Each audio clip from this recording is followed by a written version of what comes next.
বর্তমানে আমাদের দেশের অধিকাংশ নদী উজান থেকে প্রবাহিত হয়ে বাংলাদেশে প্রবেশ করে এবং বাংলাদেশের মোট অববাহিকার প্রায় 90%ই দেশের বাইরে অবস্থিত।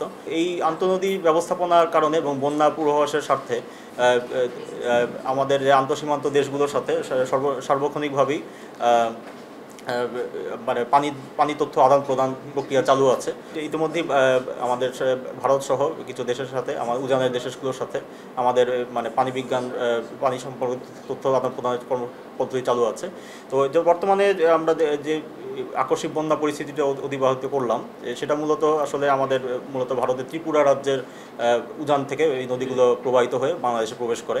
এখানে আসলে আমাদের প্রধান নদী অববাহিকা অর্থাৎ ব্রহ্মপুত্র, যমুনা বা গঙ্গা পদ্মার মতো মানে বেশি লিড টাইম পাওয়াটা সম্ভব নয়। তো এর ফলে আসলে আমরা এটি প্রাকৃতিক সীমাবদ্ধতাকে মাথায় নিয়ে এই পূর্বাভাস কার্যক্রমগুলো পরিচালনা করা হচ্ছে। যেমন আমাদের যে আরও উন্নত আবহাওয়া ডাটা ব্যবহার করে আরও আবহাওয়ার পূর্বাভাসকে উন্নত করা, যারা বাংলাদেশ আবহাওয়া অধিদপ্তর এটার দায়িত্বপ্রাপ্ত সংস্থা, তারাও এই নিয়ে কাজ করছেন।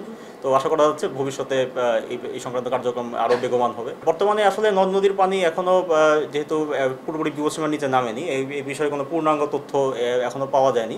তবে বেশ কিছু স্থানে মানে প্রাথমিকভাবে খবর পাওয়া গেছে যে কিছু কিছু স্থানে বাঁধ ভেঙেছে। যেমন ফেনী বাঁধ ভেঙেছে বলতে হচ্ছে কি, কিছু কিছু যেগুলো যেহেতু প্রবল বন্যা হয়েছে সেহেতু কিছু কিছু দুর্বল স্থানে বাঁধ ক্ষতিগ্রস্ত হয়েছে, ক্ষতিগ্রস্ত বা আংশিক ক্ষতিগ্রস্ত হয়েছে।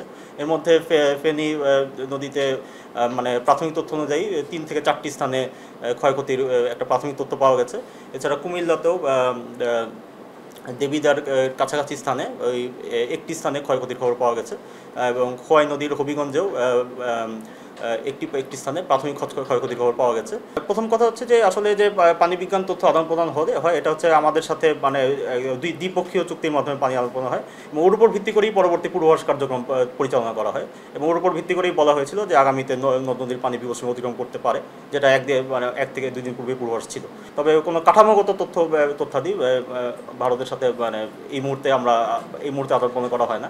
অর্থাৎ বিভিন্ন বাঁধ বা ব্যারেজ অথবা অন্যান্য জল নিয়ন্ত্রণ কাঠামোর যে তথ্যাদি, সেগুলো আসলে এই মুহূর্তে মানে এই দ্বিপক্ষীয় চুক্তির আওতায় মানে আলোচনা করা হয় না।